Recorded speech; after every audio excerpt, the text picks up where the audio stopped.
my family being there for me, and words can't describe it. I went out and saw them before the event even started, and just talked and hung out, and I got to talk with them a little bit throughout it as we had breaks the other time. But it was awesome that they were getting real into it. I mean, I think they were the craziest fans out of everyone there. So they definitely represented Columbia well in the fan base area. And just having everybody there. It wasn't just, they loved my family and Coach Smith and other coaches went.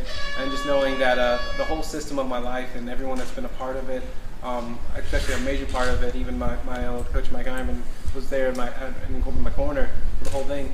Just having everyone be a part of this great journey is truly awesome, and I'm forever grateful.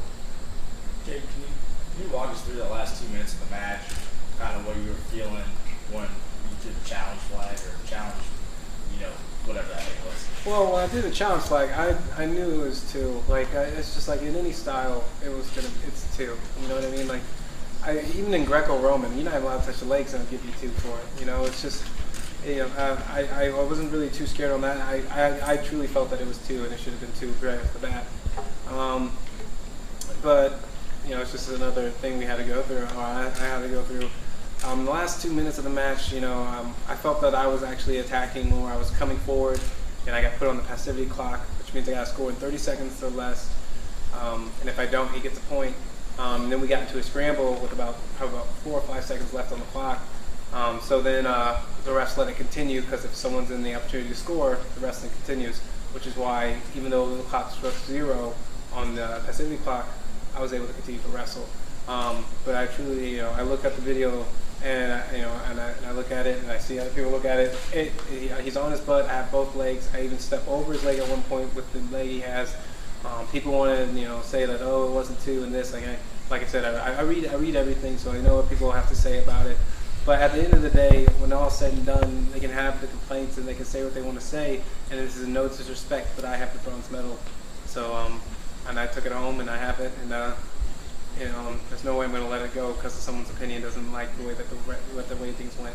I know before you went down there, you said you weren't going to wrestle for 3rd, and stuff like that. But right. Coming home with that bronze medal, I mean, even though it was for 3rd, you pretty pleased to have that token of your trip to Rio? I'm honored to have it. I'm honored. I'm blessed to have it.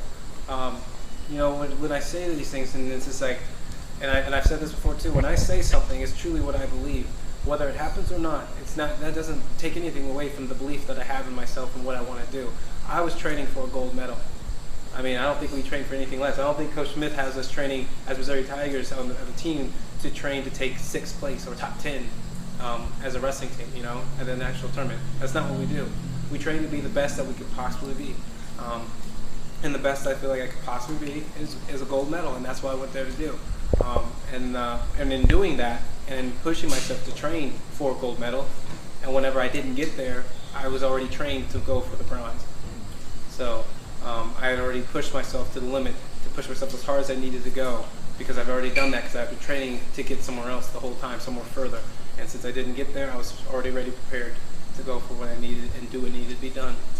What were the nerves like on that Olympic stage? I mean, does it compare with the NCAA tournament more or less than wrestling for a national title as a freshman or last year? I was definitely nervous. My coach Mike Ironman asked me, he's like, "You nervous?" I'm like, "Heck yeah, I'm nervous, but it's all right, man. We'll live and we'll survive."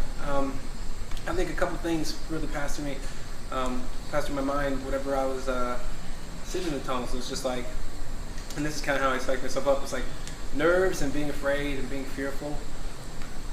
It just means that you care. It's nothing. It has nothing that's going to hinder you, because it makes no sense that when you're nervous and you're scared that people won't.